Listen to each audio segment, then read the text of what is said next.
Հայկական կինոն դուրս կգա արտասահմանյան կինոշուկա, հաշվի առնելով հայկական ժամանակակից կինոարտադրության առջև ծառացած մարտահրավերները, կարևորելով կինոյի մասնագիտական հանրույթի եւ բիզնես ոլորտը ներկայացնող անհատների, կառույցների եւ կազմակերպությունների միջև փոխշահավետ համագործակցությունը, Գագիկ Ծառուկյան հիմնադրամը եւ Ֆիլմարտադրողների համահայկական ֆեդերացիա հասարակական կազմակերպությունը ստորագրել են համագործակցության հուշագիր։ Առաջին հերթին սպասել լավ ֆիլմեր։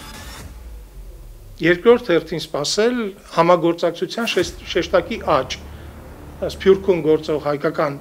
կինոգործիչների եւ Հայաստանում գործող։ Գիտեք, Սփյուռքում մեր կինոգործիչների ներկայությունը համաշխարհային կինոինդուստրիայի մեջ այնքան ահռելի է, այնքան մեծ է, որ եթե դրա 5%-ը մենք կարողանանք բերել Հայաստան, ի նպաստ Հայաստանի կինոյի, մենք ահռելի գործարած կլինենք։ Կինոլորտը զարգացնելու համար Գագիկ Ծառուկյան հիմնադրամի համար եւս հետաքրքիր փորձառություն է, ասաց Գագիկ Ծառուկյան հիմնադրամի համակարգող Իվետա Տոնոյանը ու հավելեց, սա մեծ ու նոր դաշտ է, ինչին վերաբերվում են մեծագույն պատասխանատվությամբ։ Մշակույթը այն եզակի ոլորտներից մեկն է, որը ամբողջ աշխարհին ներկայանալի է դարձնում մեր հայրենիքը, մեր պետությունը եւ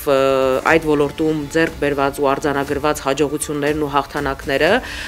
այնպես ինչպես սպորտում հպարտության առիթ են տալիս մեր բոլոր հայրենակիցներին, անկախ նրանից նրանք Հայաստանում են բնակվում, թե Սփյուռքում են բնակվում։ Հուշագրի նպատակն է աջակցել հայ ռեժիսորների ֆիլմերի վաճառքին եւ փառատոնային տարածմանը, նոր սկսվող ֆիլմերի զարգացմանը, արտադրության մեջ գտնվող ֆիլմերի համար գործընկեր գտնելուն, հայաստանյան եւ սփյուռքահայ կինոգործիչների միջև կապերի ամրապնդմանը, քրիստոնեության բնօրեն երկիրը որպես ֆիլմերի նկարահանումների, ճամփորդության եւ туриզմի համար նոր ու զարմանահրաշ տարածք ներկայացնելու եղանակով Հայաստանի գրավիչ իմիջի շեշտակի ավելացմանը։ Համագործակցության հուշագրի շրջանակներում իրականացվող առաջին ծրագիրը կլինի Գագիկ Ծառուկյան հիմնադրամի կողմից 2025 թվականի մայիսի 13-ից 21-ը Կաննի միջազգային կինոփառատոնի շրջանակներում անցկացվող կինոշուկայում Ֆիլմարտադրողների համահայկական ֆեդերացիա հասարակական կազմակերպության գլխավոր հովանավոր տիտղոսի ձեռքբերումը։ Առաջին անգամն է, որ պետք է ֆեդերացիան ունենա տաղավար Կաննում։